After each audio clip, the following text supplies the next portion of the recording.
Okay, good morning. So I'll try to preach in Tagalog. Okay, I don't understand really Bisaya or Hiligaynon. Well, anyway, I've been here for the last 2 days because I conducted discipleship. If ever pagbalik ko po, if you're free, you're welcome to join because in discipleship we grow up because this is the great commission of Jesus Christ is to be a follower of Christ.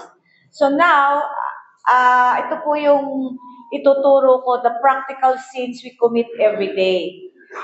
One thing po, no, kailangan po hindi po sapat na ang ating pagsisimba every Sunday. Kailangan din po natin makilala ang ating Panginoong Hesus Kristo. Because this is what eternal life is. Sabi niya, that this is eternal life is to know God and to know Him, the one whom He sent. Alam niyo po ba, ang Christianity is not just about coming to church. It's having a relationship with Jesus Christ. And having a relationship, kailangan alamin po natin ang kalooban niya, ang paraanan niya at ang layunin niya. That is what righteousness is all about. So, kung alam po natin ang kanyang kalooban, kailangan alamin din po natin ang paraanan niya. And mga kapatid, may mga pagkakataon na hindi po natin alam or aware na nagkakasala na po pala tayo sa pang-araw-araw ng ating buhay. Kaya ngayon, ituturo ko po yung mga practical. Ibig sabihin, hindi naman something na malaki. Pero ito rin po ay categorized as sin. Mga practical sin. Nakakala natin, hindi kasalanan, kasalanan pala. Kaya nga, sabi sa 1 John 1:8 to 9, if we claim we have no sin, we are only fooling ourselves and not living in the truth. But if we confess our sins to Him, He is faithful and just to forgive us our sins and cleanse us from all wickedness. So, dito po ang pangako ng Panginoon na tayo po ay papatawarin niya kung tayo po ay mangungumpisal. Araw-araw po, kailangan natin mangumpisal. Kailangan lang po natin magsisi, repent every day, dahil hindi po tayo perfecto. That's why we have a lifestyle. Kaya nga sabi dito, kung tayo po, kiniklaim natin, ang ibig sabihin, inaangkin natin, hindi tayo nagkasala, tayo po ay dinadaya natin ang sarili natin. Dahil madalas, nalulungkot po ako dahil ang mga Kristiyano, casually pa rin po nagsisinungaling. Everywhere I go, sa mission travel ko po, I challenge people, sino po dito hindi na nagsisinungaling? You know, sadly, wala po nagtataas ng kamay. Alam mo po, ang isang bagay na ma-practice natin, yung, wag na po tayo magsinungaling. Amen po ba? Ngayon, kung magsisinungaling tayo, minsan po nadadapa tayo, pero kailangan din po natin humingi ng kapatawaran sa Diyos. Kailangan sensitive na po tayo sa kasalanan, dahil kung hindi po tayo nagiging sensitive sa kasalanan, ibig sabihin, hindi po tayo lumalago. Ang pagsukat ng ating paglago spiritually, dahil nagiging sensitive tayo sa kasalanan, nag-uumpisa yan sa maliliit, yung pagsisinungaling. Kaya dapat may goal tayo every end of the year na pagsisinungaling, by 2026, hindi na ako marunong magsinungaling. Amen po ba? Dapat ganun po. May goal po tayo every year. Hindi yung goal na yumaman, maging malakas. Okay naman din po yun. Pero dapat, bilang Kristiyano, ang i-goal natin, wag na po natin mag-grieve ang Holy Spirit by living a righteous life.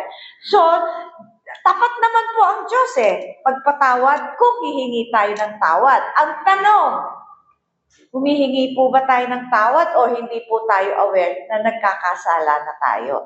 Sabi sa Proverbs 28:13, people who conceal their sins will not prosper, but if they confess and turn from them, they will receive mercy. Araw-araw kailangan natin ang habag ng Diyos. Araw-araw kailangan natin ang biyaya ng Diyos. Kaya dapat, kung tayo po gusto natin mamuhay under the mercy and grace of God, kailangan din po natin mangumpisal sa Diyos. Kasi kung tinatago po natin ang kasalanan natin, paano natin tinatago? We justify. Pag kinokorek tayo, nangangatwiran tayo. Diba, mga bata, pag kinokorek mo, nangangatwira, hindi naman ako may kasalanan, hindi naman ako yan eh. Mga kapatid, alam mo, when God is correcting us, nako-convict tayo, tinatamaan tayo sa mensahe, ibig lang sabihin, yun yung aspeto ng buhay mo na gustong i-deal ng Panginoon. Kaya kung tayo po sa mensaheng ito, nako-convict tayo, tinatamaan tayo, wag natin po i-resist, wag natin labanan, magpakumbaba tayo, aminin po natin sa puso natin, ako to, tinamaan ako. Amen po ba? Amen. So, ano yung unang-unang kasalanan na praktikal na madalas ito ay evident sa buhay Kristiyano? Ano yon? The sin of worry. Sino dito hindi nagwo-worry? Halos lahat nagwo-worry eh. Bakit? Kasi, number one, bakit nagwo-worry ang Christian? Kasi hindi nila kilala ang Ama. Dahil pag ikaw may relasyon ka sa Ama, ito po ang ginawa ni Kristo. Kasi nung buwan nagkasala ang tao nahiwalay na sa Diyos. Kaya nga, nung unang panahon, ang mga Israelita, hindi nila tinatawag ang Diyos na Ama. Pero sa New Testament, napansin natin, pag nagbabasa ka ng Bible, ang si Jesucristo, lagi niyang tinatawag ang Diyos Ama. At we should always, nung tinuruan niya ang mga disipulo, paano manalangin, ang sabi niya, Our Father. Ibig sabihin, ngayon na tayo sa ating pagsisisi at tumalikod sa ating kasalanan, tayo po ay nabalik uli, na-reconcile tayo, naging anak tayo ng Diyos. So pag anak ka at alam mo ang iyong ama ay mayaman, meron ka bang dahilan mag-worry? Imaginein mo, ikaw ay anak ng hari. Di ba ang anak ng hari, hindi niya iisipin ano yung kakainin niya mamaya. Dahil alam niya, sagot siya ng ama niya. Hari yung ama niya. Tayo, may Diyos tayo. Ama natin siya. At siya po ang lumikha ng langit at lupa. Siya rin ang lumikha sa atin. Bakit tayo mag-worry? So, ibig sabihin lang, wala tayong relasyon sa Ama. Kaya dapat ang Kristiyano, tayo po ang pagyamanin natin, hindi yung dumami ang pera natin. Kasi marami pa rin mayaman, maraming pera, pero nagwo-worry pa din. Ang ibig sabihin na huwag kang mag-worry, ibig sabihin hindi mo iintindihin ang anong susunod mong kakainin, anong mangyayari sa iyo dahil alam mo, sagot ka ng Ama.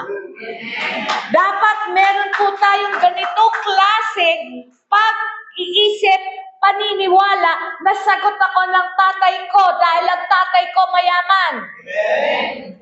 Alam niyo po ba ang ministry ko is mission work? Wala akong sweldo, wala akong allowance, hindi ako nagsusulisit, gumagastos ako sa mission work. Pero, hindi ako nanghihingi sa tao. Alam mo, sabi ng Diyos sa akin, Grace, 2 bagay ang dapat mong gawin.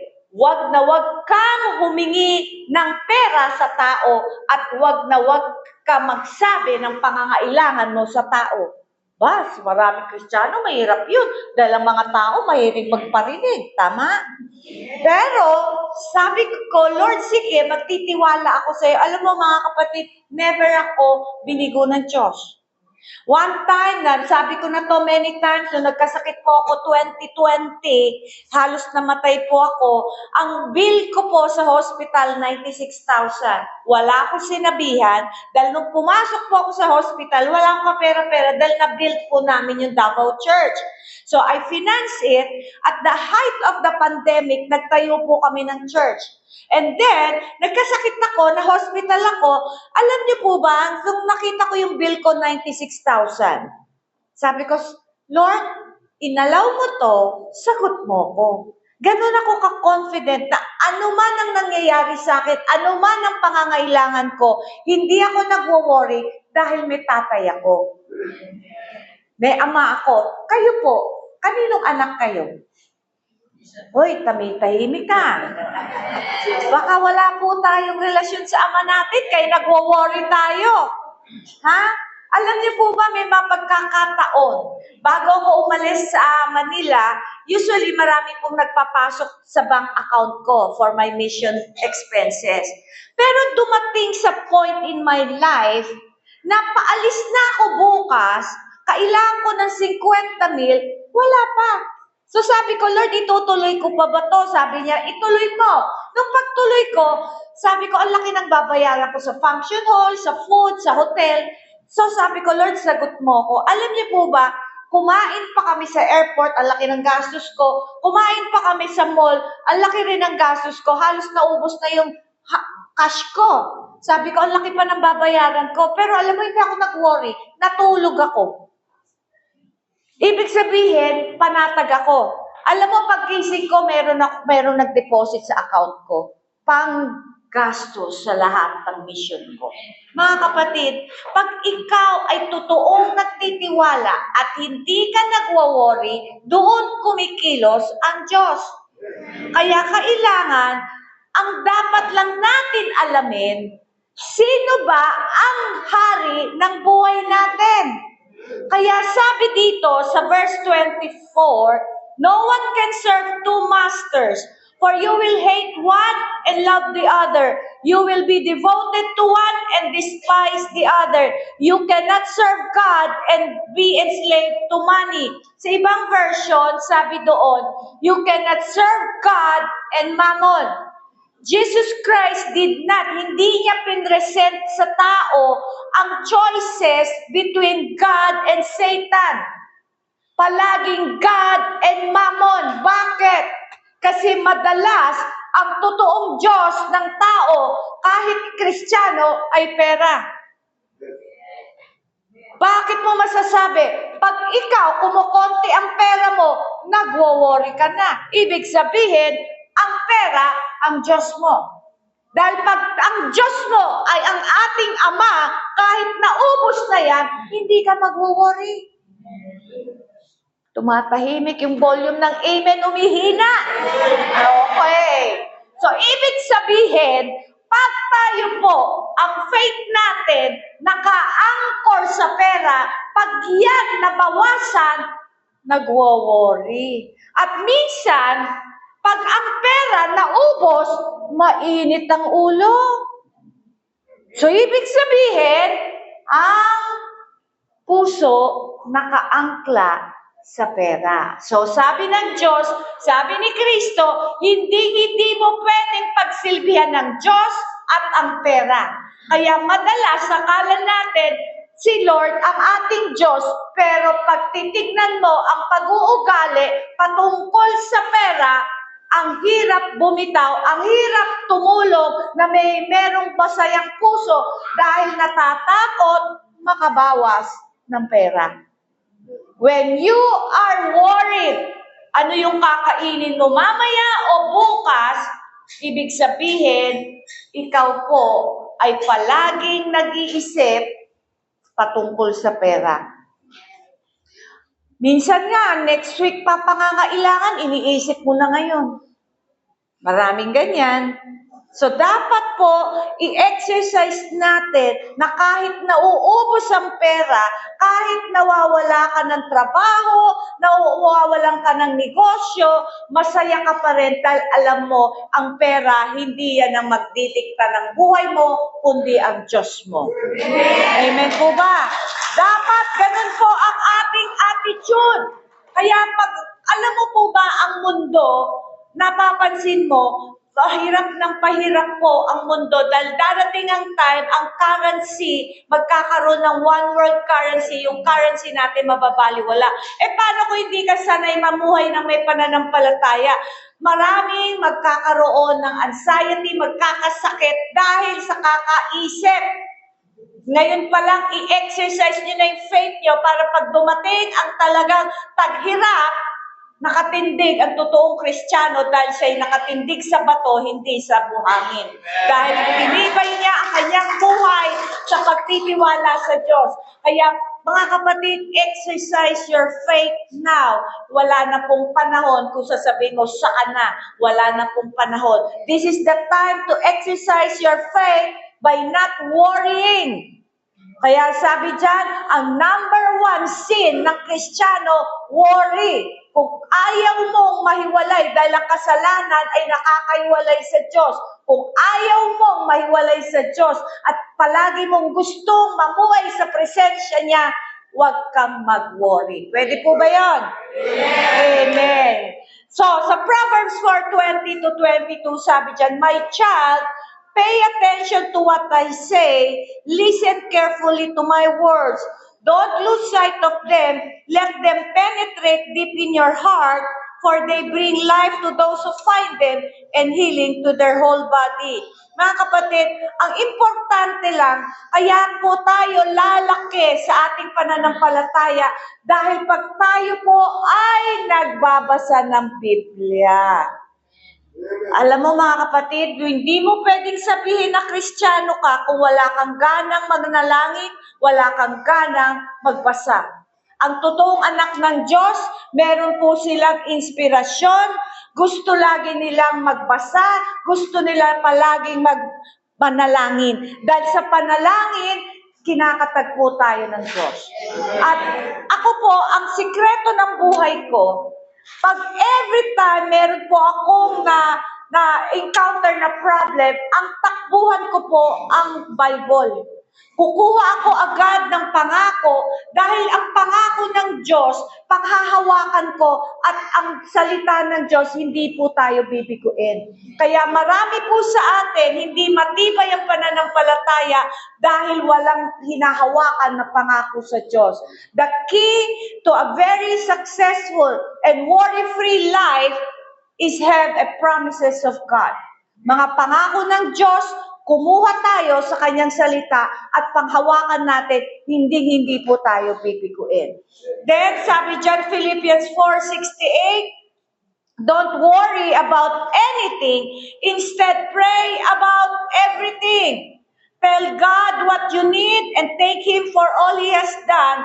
Then you will experience God's peace, which exceeds anything we can understand. Okay, explain ko po ito. Pag meron po, sabi niya, wag daw po tayo mag-worry. Kung meron tayong pangangailangan, manalangin. At sabihin sa Ama, ano yung mga pangangailangan. At then, pagkatapos nyo manalangin, magpasalamat. Bakit magpapasalamat, hindi mo pa nga natatanggap? Kasi ang pasasalamat habang tayo po ay hindi nakakatanggap ng ating kasagutan, ito po ay nagpapahayag ng pananampalataya. Alam mo na sasagutin ka, alam mo narinig ka, doon pa lang blessing na dahil narinig ka ng Diyos. Ang pinakamahirap mangyari sa buhay Kristiyano ay hindi ka pakinggan ng Panginoon. Kaya sa ating confidence na pinakinggan tayo, panalangin, pasalamatan natin kagad. And then sabi dyan, yung kanyang kapayapaan, ang ibibigay niya sa atin. Bakit hindi niya sinabi na sasagutin ko yan? Wala niya sinabi dyan sa word na yan. Ang sinabi lang niya, yung kapayapaan niya, ang ibibigay niya sa atin, after natin manalangin. Kasi ibig sabihin ng panalangin, ang kanyang kapayapaan na binigay sa atin, ang ibig sabihin niyan, sagot na niya yan. Kaya pag nag-pray ka, ang ibibigay niya, kapayapaan. So, sinasabi niya, sagot ko na yan anak, huwag mo nang intindihin. Kaya lang, bakit sa next verse, sabi dyan, yan daw po, fix your thoughts on what is true and honorable and right and pure and lovely and admirable. Think about things that are excellent and worthy of praise. Kasi may mapagkakataon po, okay, sa ating buhay, sa ating panalangin, pagtapos natin manalangin, iniisip na naman natin yung problema. Pag inisip mo yung problema, parang sinasabi mo, binabawi ko na ako na mo mismo ang sagot nito. Pag sinabi ni Lord na sagot na niya yan, binigyan ka na ng kapayapaan, ang assurance niya, sagot na niya, huwag mo nang isipin. Dahil pag yan, inisip mo, parang sinasabi mo, binabawi mo yung panalangin mo sa Panginoon. Kaya do not think negative thoughts. Huwag ka mag-isip ng negative. Pagtapos mo manalangin, mag-rejoice ka na at magpasalamat ka na. Kaya nga sabi sa Proverbs 15:15, all the days of the desponding, depressed by losing hope and courage and afflicted are made evil by anxious thoughts and forebodings. But he who has a glad heart has a continual feast regardless of circumstances. Ang ibig sabihin po ng verse na to, nagmumula po ang ating alalahanin sa ating pag-iisip na mali. Kaya sabi dyan, yung afflicted are made evil by anxious thoughts and forebodings. Ibig sabihin, ang ating mga alalahanin, anxiety, nag-uumpisa sa maling isip. Kaya mga kapatid, pag tayo po laging may negative thoughts, I guarantee you, ang buhay mo ay full of worry. Kaya pag naisip mo kagad negative, alisin mo at palitan mo ng kabutihan ng Diyos. Kapalitan mo ng Word of God. Kasi yun po yung antidote, yun po yung gamot para mawala po yung worry sa isipan natin. Ano pa? Ano pa yung mga kasalanan natin na akala natin hindi kasalanan, pero practical? Ito po yung sinasabi na sin of presumption. Hindi ko po alam ibig sabihin ng sa Tagalog ng presumption, pero ang alam ko yung maling akala. Okay? Parang pangahas, daring. Okay? Kasi meron pong incident dito sa Bible. Okay? Naglaban po ang Israel at Benjamites. Nagkaroon ng civil war. Alam niyo naman yung civil war, laban yan within the nation. Yung sa loob ng bansa. Kasi pag war, outside ng galing. Pero pag sinabi mong civil, nagmula lang yan sa loob. So, nag-away po ang Israel at Benjamite dahil ang Benjamites na tribe, merong malaking kasalanan ginawa ang kanilang katribo. Ang gusto ng Israelites, isuko mo yung guilty. Isuko nyo yung guilty kasi ng rape. Ayaw nilang isuko. Dinidepensahan nila. So sabi ng Israelites, sige, laban tayo, away, gera tayo. So ang mga Israelites, lumapit sa Panginoon, sabi nila, lalaban kami, salamat at lumaban sila. Ang mga Israelites, they had ang dami nila, mga 400,000 I believe.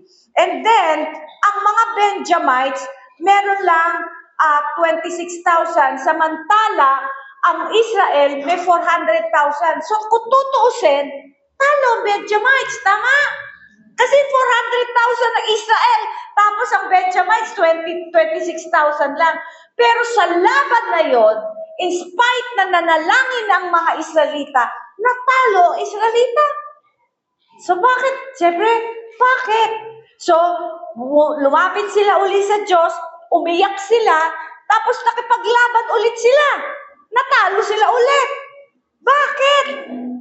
Kasi nag-pray naman sila. Alam mo bakit?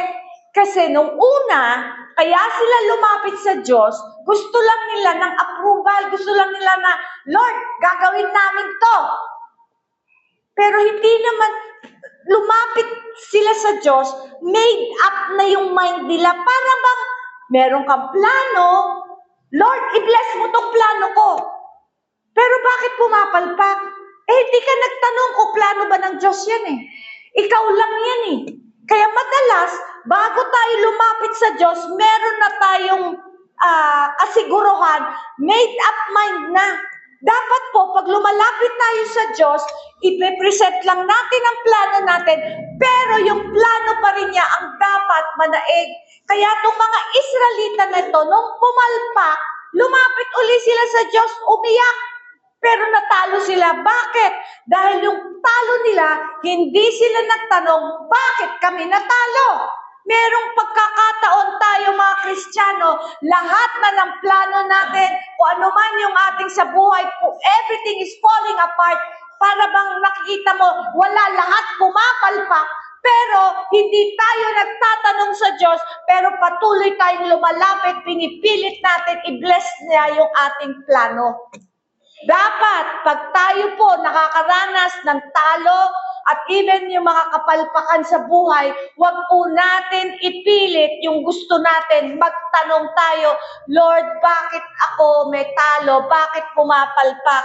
Kailangan alamin natin ang gusto ng Diyos. Huwag po tayong magmatigas sa ating puso at ating damdamin at ating pag-iisip na pinipilit pa rin natin ang gusto natin kahit lahat ay pumapalpak na dahil matigas ang ating puso. Amen po ba? Parang natulala. Okay? Kaya nga sabi diyan, mag-ingat daw tayo pag lumalapit sa Diyos kung ang mind natin ay made up na. Okay?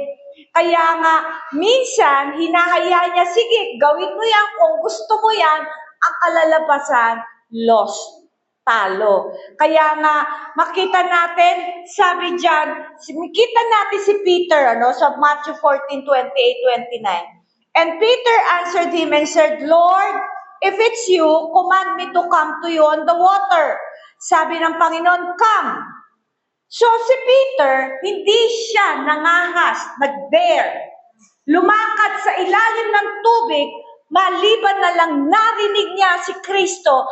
Sabi niya, Lord, kung ikaw yan, command me to come. Ang sinasabi ng Panginoon dito, we can take risk.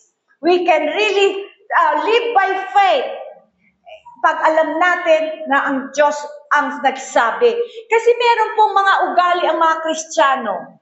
Hindi nagpapadoktor. Kasi sabi nila by faith. Hindi naggagamot by faith. Sinabi ba ni Lord? Nangangahas ka. You're daring. You're putting God to the test. Bakit di ka magpa-doktor? Minsan kasi lack of faith. Kasi walang pera. Minsan naman may pera, ayaw pa rin kasi kuripot. Ayaw mabawasan. Alam mo mga kapatid, you are what? Being presumptuous. Maling akala. Alam mo marami pong pagkakataon nung that time, no 2020, wala po akong pera. Pero ang maintenance ko, 25,000. Hindi ba ako naggamot? Naggamot ako dahil sabi ko, Lord, kung inalaw mo to, ikaw ang sagot nito. So, for a year, ang maintenance ko worth 25,000.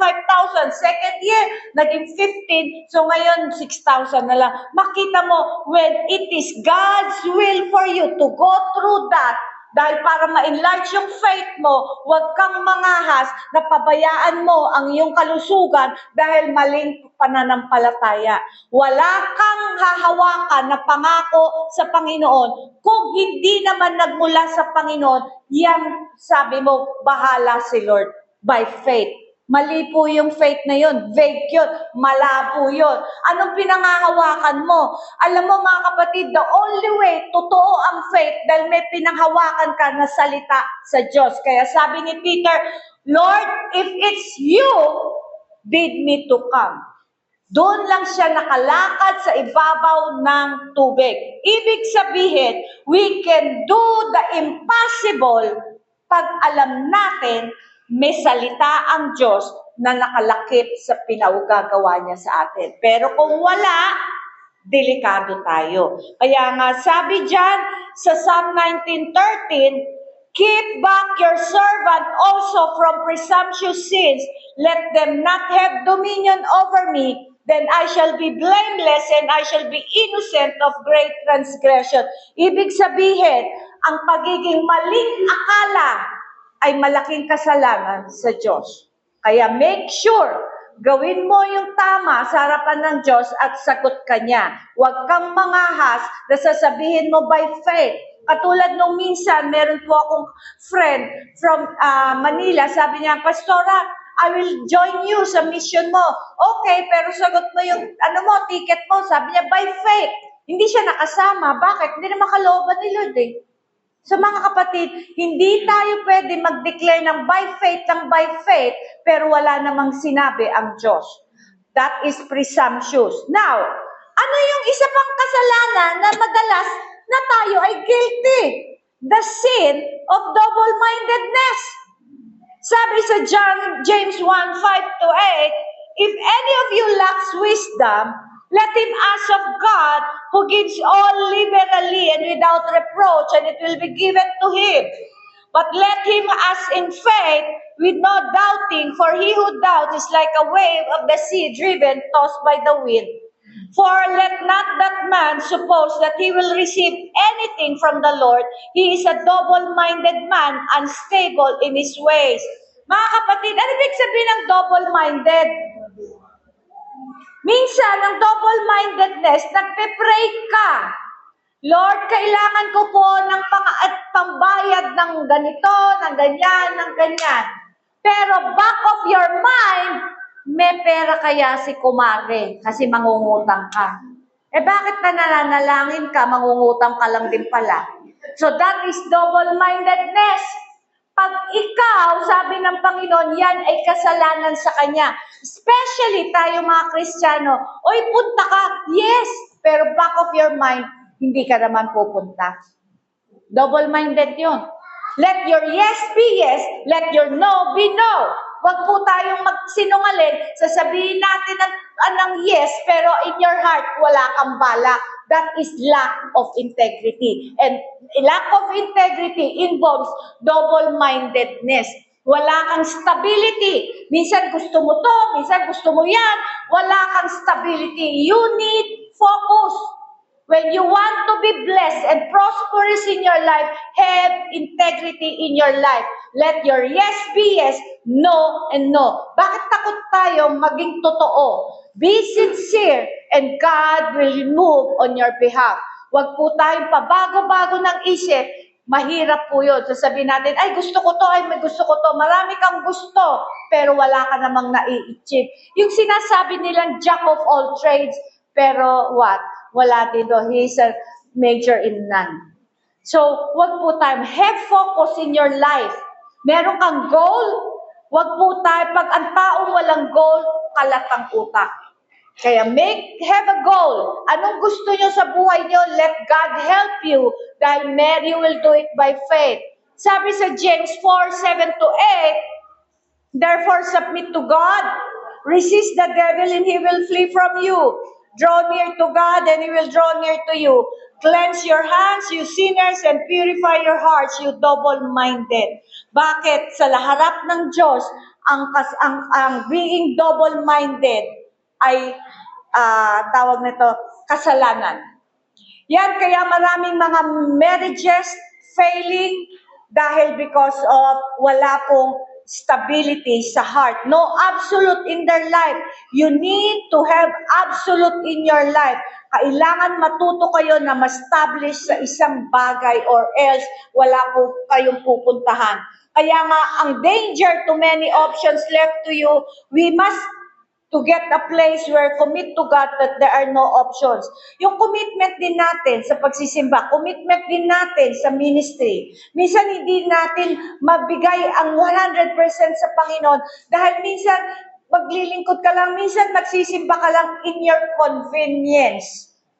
God is not after our convenience because we are tested. Pag tayo po may mga challenges, tayo po ay may mga struggles, lalong tinitest tayo, sinusubok tayo ng Diyos hanggang saan, hanggang kailan ang ating commitment.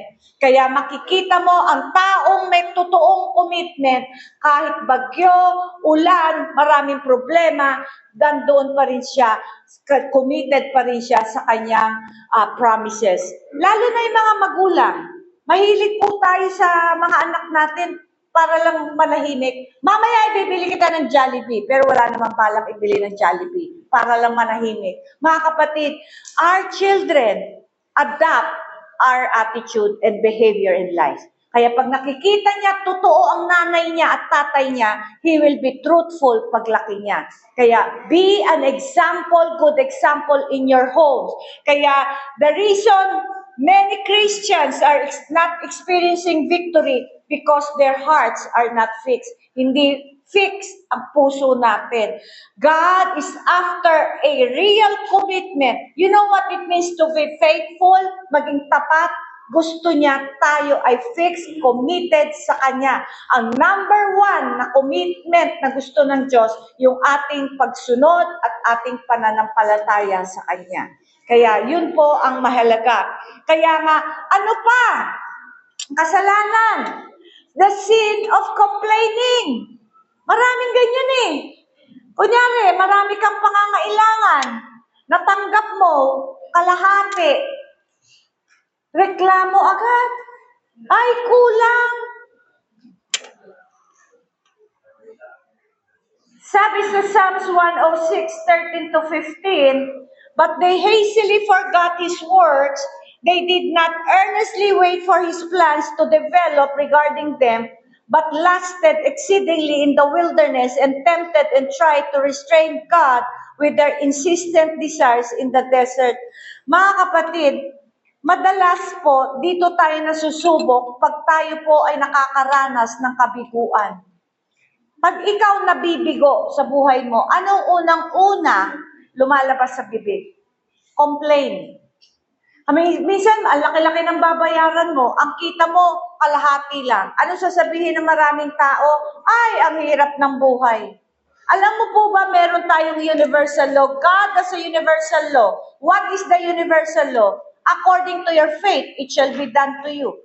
So, pag yung faith mo, naniniwala ka, mahirap ang buhay, diyan tatakbo ang buhay mo. Pero pag naniniwala ka, ang buhay mo ay pinagpala, kahit maliit lang ang pera mo, kakita mo, doon tatakbo ang buhay mo. Kaya ang ating attitude every day ay sinusubok tayo ng Diyos kung tayo ba ay magpapasalamat muna bago magreklamo.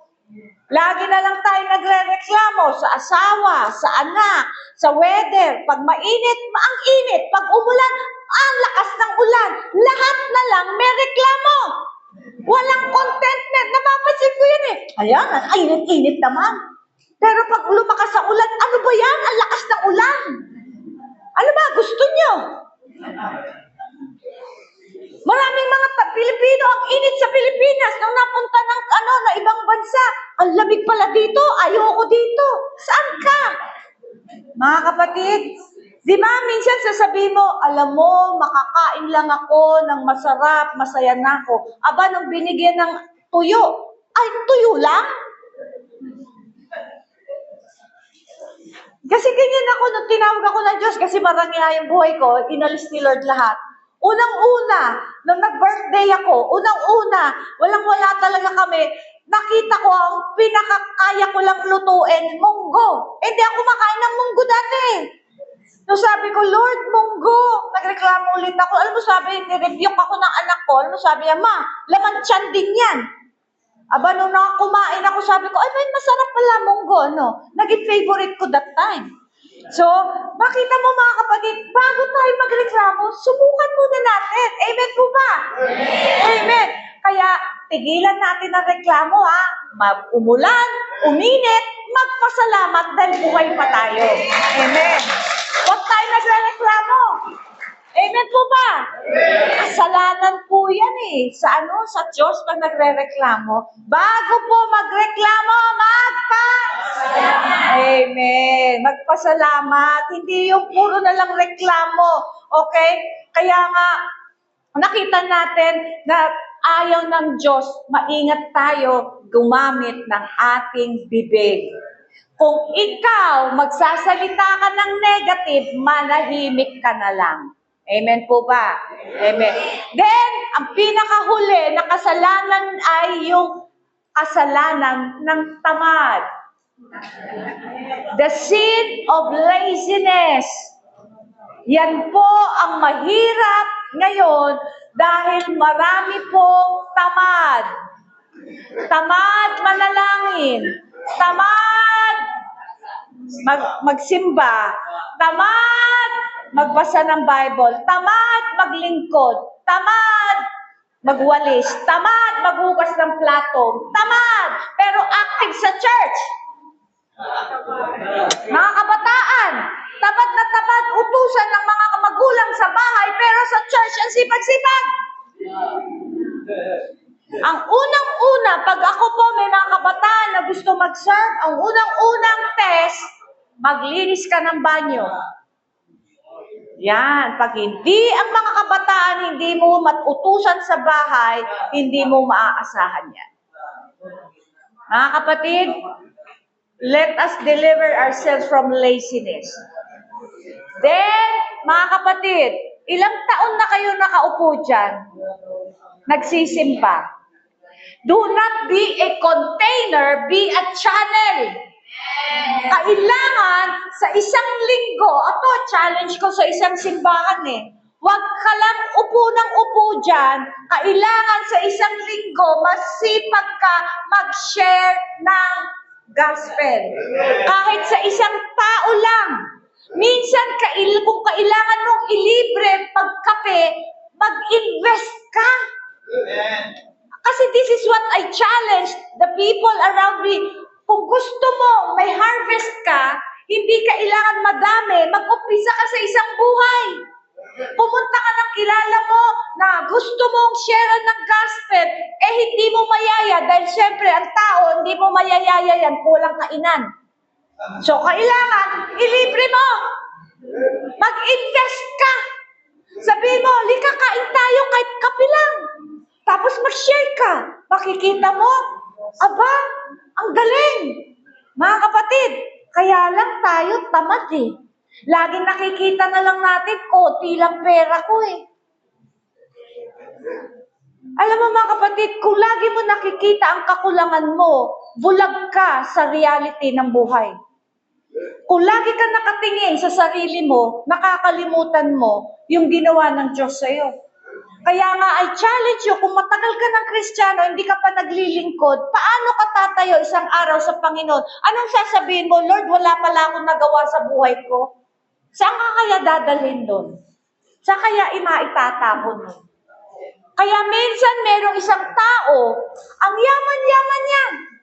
Umiiyak siya kasi alam niya mamamatay siya. Sabi ng pastor niya, bakit hindi ka ba sigurado na ligtas ka? Sabi niya, sigurado ko, papasok ako ng langit.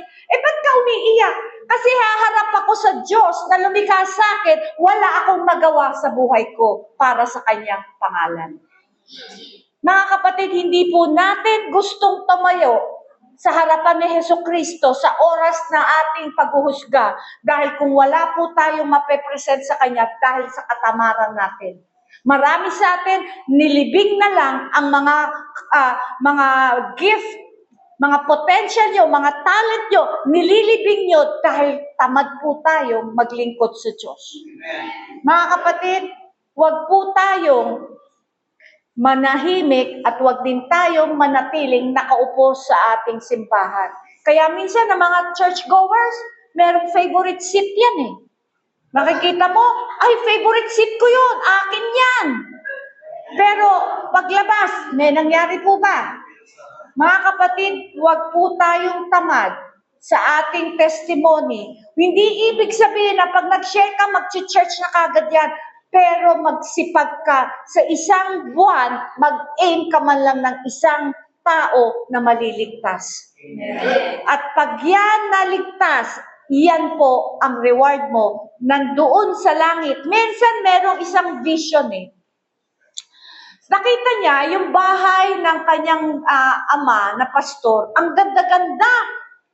Kasi lahat ng kabutihang gawa, yan pala ay nagre-represent ng material para maitayo ang ating bahay sa langit. 'Di ba? Sabi nga in my house they are preparing mansions. So, nung pagtingin niya, sabi niya siguro ako maganda rin yung bahay ko kasi anak ako ng pastor. Hindi ka pwedeng mag-hang on sa tatay mong pastor kasi kanya-kanya tayong karere. So, alam mo na pagtingin niya sa bahay niya, wala pa, hindi pa na-build. Bakit? Wala pa siyang mabuting gawa na nalilikha. Kaya sabi niya, pagbalik niya, gagawa ko ng kabutihan dahil doon magtatakda kung ano ang aking magiging posisyon sa langit. Your good deeds, your righteous deeds, will determine your position in heaven. Kung ikaw tamad, wala kang sakripisyo, wala kang pag-ibig sa kapwa mo, at wala kang pakialam sa mga ligaw at sa mga taong mapapahamak, mapupunta sa hell. Hindi ka man lang nag-effort dahil sa katamaran mo, mga kapatid, darating ang time, pagtayo mo sa Panginoon, hindi ka magiging masaya. Matatakot ka dahil wala kang isusulit sa harap ng Diyos. Mga kapatid, that is the one, sabi nga sa Proverbs 12:27, the lazy man does not rouse what he took in hunting, but diligent man is precious possession. Lazy people are soon poor. Hard workers get rich. And sabi sa Proverbs 12:24, the hand of the diligent will rule, but the slothful will be put to forced labor. Alam mo, mga kabataan, madalas, pag tayo po tamad, wala pong pupunta ng buhay natin. Pero makita mo ang masipag, isang araw, siya po ang mamumuno. Mag-umpisa ka man sa wala, pero kung dahil masipag ka, isang araw, mamumuno ka. It takes diligence to be great. Kaya nga, wag po daw natin pagkatiwalaan ang mga tamad. Kaya ang Christianity is a battle. We need to persevere and press on. When tough times come, tough people keeps going. Sabi ng Panginoon sa Jeremiah 29:11, for I know the thoughts that I think toward you, said the Lord, thoughts of peace and not of evil, to give you an expected end. His thoughts are all working towards the expected end, which will give him in due time. So, mga kapatid, lahat po tayo may layunin. Huwag po tayong maging kampante, tamad, at lalong-lalo na huwag po tayong mamuhay ng maraming alalahanin. Ipagyamanin nyo yung relasyon nyo sa Diyos at makita mo, mawawala ang alalahanin mo, ang takot mo sa buhay. Dahil alam mo, ang may sagot sa iyo, ang Diyos na lumikha ng langit at lupa. Pero on our part, huwag din po tayo tamad at kampante. We need to do our part para mangyari yung plano ng Diyos sa buhay natin.